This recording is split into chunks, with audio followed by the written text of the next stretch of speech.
نہ ہی کوئی الزام جھوٹے لگایا کرو ایک دوسرے کو، کسی شخص کے منہ پر دے مارنا تمہارے اندر تو یہ خرابی ہے، فرض کی یہ ہے، لیکن اس وقت تم نے یہ بات کہہ کے اس کے دل کو، اس کے احساسات کو مجروح کیا ہے۔ ویسے اگر اصلاح کا جذبہ ہو،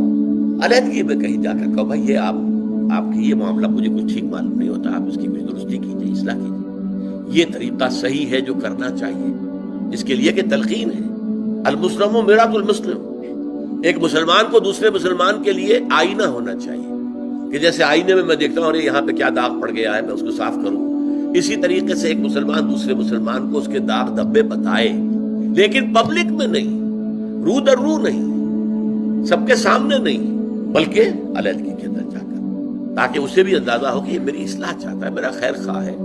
یہ مجھے بدنام کرنے کے لیے، لوگوں کی نگاہوں میں میرا مقام گرانے کے لیے یہ بات نہیں کر رہا۔